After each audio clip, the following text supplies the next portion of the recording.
करेगा क्या वो व्यक्ति? नहीं कर पाएगा क्या? नहीं। और भोजन रूखा सूखा भी हो, लेकिन कोई बहुत प्रेम से प्यार से भोजन को परोस रहा हो अच्छे शब्दों के साथ, तो वो भोजन भी श्रेष्ठ है। तो महानुभाव, आचार्यों ने बोलने की पद्धति दी। हम आपको बताते हैं, हर शब्द को, हर बात को अलग अलग बोलने तक की बात उन्होंने कही। हाँ जी, प्रभु सम्यक, यानी यदि कोई घर का बड़ा है, मुखिया है, या कोई राजा है, वह यदि अपनी बात को कह रहा है तो वह अपने आदेशात्मक वचनों का प्रयोग करता है। उन आदेशात्मक वचनों का प्रयोग रूप यह तीसरी पद्धति है। तो महानुभाव बता रहे थे कैसे अलग अलग बोलने की पद्धति दी। यदि आपसे कहा जाए कि वसंत तिलका छंद बोलिए, तो आप कैसे बोलेंगे? भक्तामर प्रणत मौलिमणि प्रभाणा मुद्योतकं दलित पापतमोवितानम्।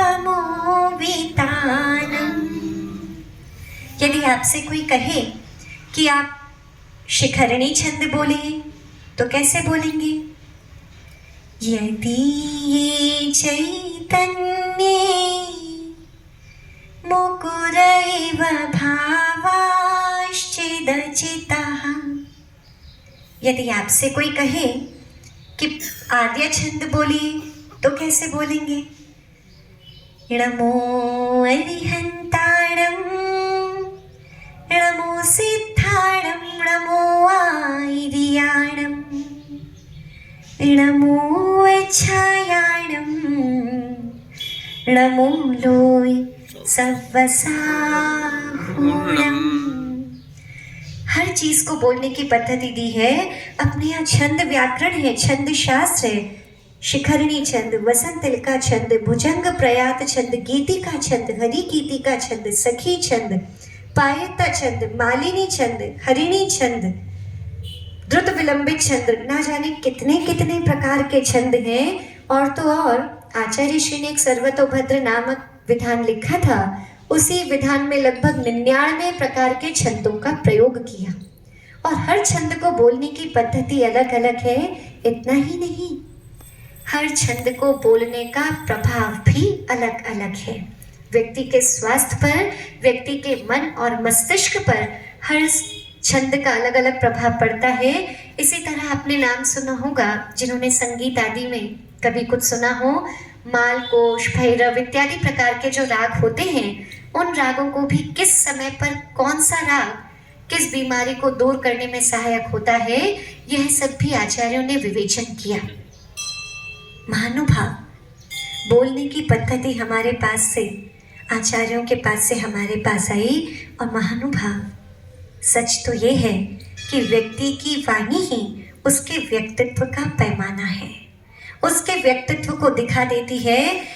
बोलते ही समझ में आ जाता है ये कौन से राज्य से है, कौन से स्टेट से बिलोंग करते हैं, इनकी एजुकेशन क्या है, इनका फैमिली बैकग्राउंड क्या होगा, इन किस तरह की सोसाइटी में रहे होंगे।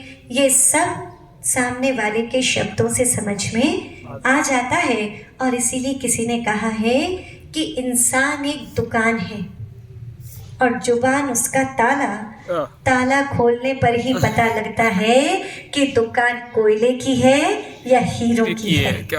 कि व्यक्ति तो सामान्य है, हर व्यक्ति आ रहा है, लेकिन जैसे ही व्यक्ति बोलना प्रारंभ करता है, उसके इष्ट मिष्ट और शिष्ट वाणी उसके संस्कार और सभ्यता को प्रदर्शित करती है, और इससे विपरीत वाणी उसके कुसंस्कारों को दिखाती है।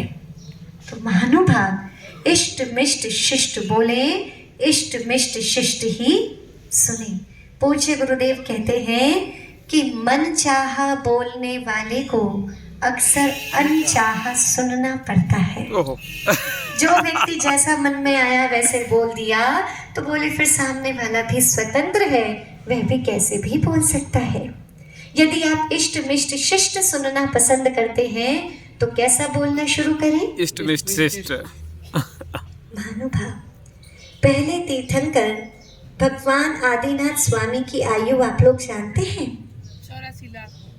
84 लाख वर्ष पूर्व। इतनी बड़ी आयु, उनकी इतनी बड़ी आयु में भी उन्होंने एक भी शब्द ऐसा नहीं बोला कि सामने वाले को जाकर के चुभ जाए। जिस शब्द को बोल करके सामने उन्हें खुद दुख हुआ हो या सामने वाले का मन दुखा हो, सामने वाले की आंखों में आंसू आए हो, उन्होंने अपनी इतनी लंबी आयु में भी ऐसा शब्द नहीं बोला। पूर्व हटा दें, पूर्व बहुत बड़ा यूनिट होता है। यदि हम 84 वर्ष ही ले लें, आज की एवरेज एज हम कितनी मान सकते हैं? सब लोग यही कहते हैं, बोले 60 मान करके चलो, ऊपर तो जो है वो सब इंटरेस्ट का है। लेकिन फिर भी हम ये कह दें कि अगर हम आज की एवरेज एज 84 मान लें, तो क्या हमारी 84 साल की आयु में भी ऐसा होता है कि हमारे मुख से ऐसे शब्द ना निकले जिससे सामने वाले का मन दुखे? सब एक दूसरे को देख रहे हैं, पर नहीं हो सकता। चलिए साल छोड़िए, 84 साल, 84 महीने ऐसा हो सकता है। भैया कह रहे हैं माता जी 84 दिन पूछिए। बोले 84 दिन तो बहुत दूर की बात है, 84 घंटे नहीं जाते। और 84 घंटे भी छोड़िए, यदि व्यक्ति जग रहे हों और मौन ना हो तो 84 मिनट भी भारी पड़ जाते हैं। तो महानुभाव, हम कहते हैं हम वीर के अंशज हैं, वंशज हैं, लेकिन कैसे? केवल कहने के लिए नहीं। हम उस परंपरा के हैं जिस परंपरा में बोलने की पद्धति आई है, तो ऐसी बोलने की पद्धति आई जो स्वयं को भी शीतलता दे रही है, सामने वाले को भी शीतलता दे रही है। मिष्ट वचनों से काम चल सकता है। कल मुकेश भैया पूछ रहे थे कि माता जी, अब कई बार तो जवाब गुस्से से देना पड़ता है। एक बात बताइए, और पूज्य गुरुदेव भी कहते हैं, बोले जितना प्रभाव आपकी सहजता की वाणी का सामने वाले पर पड़ता है, आपके गुस्से की बात का प्रभाव सामने वाले पर नहीं पड़ता। और पता है, आप लोग गुस्सा भी करेंगे तो घर में पता है क्या कहेंगे? इनकी तो आदत है। अब गुस्से का भी प्रभाव पड़ना बंद हो गया, सामने वाला भी इधर से सुनता इधर से निकाल देता है, बोले आदत है। महानुभाव, अपनी भाषा वर्गणाओं को वेस्ट क्यों करना, उनका दुरुपयोग क्यों करना? जो काम शांति से बन सकता है उसे गुस्से से बनाने की आवश्यकता ही नहीं है। और क्रोध के विषय में आपको एक सही बात पता है, एक व्यक्ति जो एक बहुत बड़े बिजनेसमैन, उनका एक बार टेस्ट लिया गया, उनका एनर्जी लेवल 200 फीट आया। जो कॉपर रॉड से चेक करते हैं ना एनर्जी, उसके बाद उन व्यक्ति से पूछा तो उन व्यक्ति ने कहा, मैंने पिछले 1 साल से गुस्सा करना छोड़ दिया। पहले मुझे बहुत गुस्सा आता था और गुस्सा करने के बाद मैं उसका जब रिजल्ट देखता था तो मन में बहुत दुखी होता था। उसके बाद मैंने सोचा कुछ भी हो, मैं अपना पूरा एम्पायर बिना गुस्से के भी चला सकता हूँ। उनसे कहा, आपने कब गुस्सा किया था? बोले 1 साल से तो किया ही नहीं। बोले ठीक है, आंख बंद करके आप वो दृश्य सोचिए जब आपने गुस्सा नहीं किया, जब आपने गुस्सा किया था। उस लास्ट सीन को सोचिए जब आपने बहुत ज़्यादा गुस्सा किया था, बर्स्ट आउट हुए थे। उन्होंने आंख बंद करके उस दृश्य को सोचा था। दोबारा उनका एनर्जी लेवल चेक किया, 20 फीट। 200 फीट से 20 पे 20 फीट। केवल गुस्सा किया नहीं था, अभी तो केवल सोचा था। महानुभाव, और जब गुस्सा करते हैं तो उस समय तो एनर्जी लेवल 0 से शायद माइनस में ही चला जाता हो। और जो WBC हैं, यानी वाइट ब्लड सेल्स जो ब्लड में होती हैं, वो भी RBC में कन्वर्ट हो जाती हैं। महानुभाव, यह गुस्सा करना अपने व्यक्तित्व को बिगाड़ना है, बुरे शब्दों का प्रयोग करना अपने व्यक्तित्व का पैमाना नीचे लाना है। इसीलिए कहा भैया अच्छे शब्दों का प्रयोग कीजिए। एक भजन की पंक्ति भी आती है, नाप कर तौल कर कुछ कहा कीजिए, नाप कर तौल कर कुछ कहा कीजिए, आप मध्यम स्वरों में रहा कीजिए। यदि आप कहीं कोई सामान लेने जाते हैं, किसी को देते हैं, तो नापने तौलने वाला तो नाप तौल कर ही देते हैं ना। तो जब अपने इतने महत्वपूर्ण शब्द आप दे रहे हैं, जिनके साथ आपकी शक्ति लगी हुई है, उनको भी बोलने से पहले एक बार सोच लें, क्योंकि कमान से निकला हुआ बाण और मुंह से निकली हुई वाणी लौट करके वापस नहीं आती। बाद में कितना भी सॉरी फील कर लें, लेकिन वह बात जो बोल दी जाती है, कई बार सामने वाले को चुभ जाती है। एक छोटा सा दृष्टांत हम आपको बताते हैं। एक बार कंकभट्ट नाम का एक ब्राह्मण रहा करता था। वह कंकभट्ट ब्राह्मण श्रावस्ती में रहता था। कौशाम्बी नगरी की ओर उसे एक बार प्रयाण करना था। उसकी पत्नी ने कुछ दाल और चावल उसके साथ लेकर के रख दिए। रास्ता लंबा है, जहाँ पर भूख लगे पका करके खा लेना। वह व्यक्ति उन दाल चावल को लेकर के निकला। दिन भर चला, रात में थक गया। एक गांव में जाकर के रुका और वहां जाकर के किसी के घर के आंगन में जाकर सो गया। बाहर की जगह थी, नींद लग गई। सुबह उस घर की महिला ने जब द्वार खोले तो द्वार की खड़खड़ाहट से उस व्यक्ति की आंख खुली। वह ब्राह्मण जाग करके खड़ा हुआ और उसने कहा, बहन जी माफ करना। बहन जी ने कहा, कोई बात नहीं भैया, कहाँ से आए हो? इस नगर के तो नहीं लगते, कहाँ पर जाना है? उसने कहा, मैं श्रावस्ती से आया हूँ, कौशाम्बी की ओर जाना है। बोले, तब तो आप हमारे अतिथि हुए, क्योंकि ये बात उसी समय की है जब देश की परंपरा थी, संस्कृति थी, अतिथि देवो भवः, यानी अतिथि को देवता के समान माना जाता था। धीरे धीरे तो खैर संस्कृति में परिवर्तन आता चला गया। उसके बाद लोग कहने लगे, शुभ लाभ, जो शुभ है वही लाभ है। थोड़ा और परिवर्तन आया, समय बीता तो लोग घर के सामने लिखने लगे, सुस्वागतम, आइए आपका स्वागत है। थोड़ा और वेस्टर्न कल्चर की ओर मोल्ड हुए तो लिखने लगे, वेलकम।